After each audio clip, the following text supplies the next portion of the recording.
Is as close as we've been to a supercar since 1971. Without a doubt, Buick division is making an honest attempt to build better cars. And this one puts them in a class by themselves.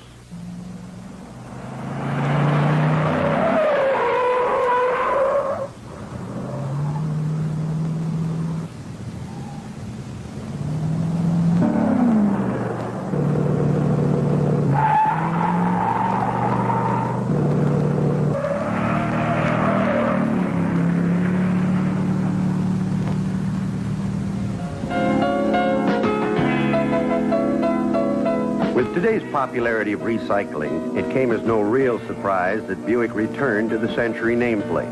There's a total of 25 new model Buicks to choose from, and 9 of them fall in the intermediate or Century line. Our tester was the Grand Sport and was hatched in Buick Engineering's muscle department. They promised us some excitement when we took delivery of the car, and much of it was caused by this 455 cubic inch high-performance mill under the hood, topped off with a 4-barrel carburetor and a whole gang of exhaust emission control devices. Even though they hindered breathing, performance was good.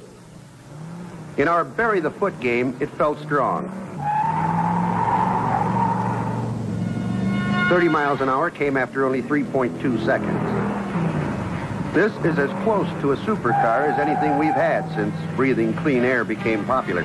50 miles an hour happened 5.8 seconds after we left the line.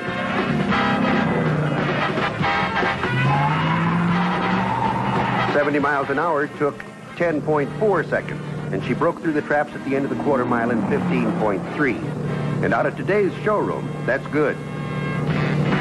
For a long time, Buick brakes have been some of the best in the industry. They still are.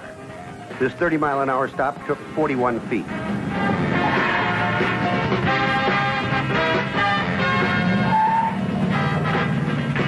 Front disc brakes are standard this year on the Century model, and heat dissipation was excellent. This stop from 50 ate up 89 feet. After several high-speed stops, brake fade was only minimal. All stops were made in a good straight line. This one from 70 took 203 feet. With a stiffer suspension, nosedive was very slight. We wanted to see how this suspension system would look under the severest strain, so we put it through the reverse spin. It went through the 180 degrees like she could do it all day long. The pylon course gave us little or no problems. Body lean was very slight.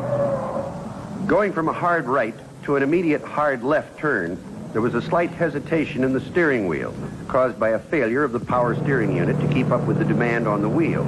However, it was not bad. In some cars, the pause is so great and wheel movement so difficult that we're unable to run through the pylons. Even with an increase in speed to 40 miles per hour, rebound and recovery were excellent.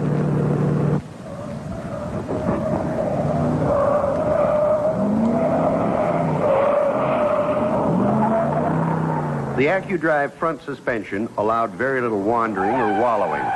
This forward spin proved the car to be very predictable. We've only tested a very few cars this year that we could push through the turns at high speed and stay on the track. This Grand Sport was one of them. While this 455 cubic incher only delivered 270 net horsepower, there was still enough wallop to drive it through the corners with the throttle.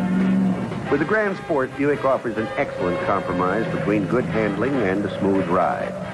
This intermediate series shares many features with the big Buicks, such as a double-panel roof construction, disc brakes, fiberglass underhood insulation, and AccuDrive that combines tailored suspension and steering geometries with engine mountings, suspension bushings, and body mountings specifically selected for each model. Buick officials told us that each part on every engine is checked to see if it works properly before it ever leaves the sub-assembly plant. Then each installed part is fed in a central computer during build-up. So before the engine is ever fired up, they know how well it'll run and how pure its exhaust will be. Remember, our test car is a Grand Sport with a heavy-duty suspension and greater power package. Other models in the Century line will not handle this well. In this stop action, the car was in a 4-wheel drift, stayed flat and controllable through a very difficult reverse camber turn at over 75 miles per hour. There was a lot of talk about Buick's successes at the drag strips in 1972. This performance talk was carefully woven into the theme that computer checking and quality control not only produce good, clean engines, but good, clean racers. This is not an old man's car, and it might be that the GS Stage 1 is Phase 1 in a program to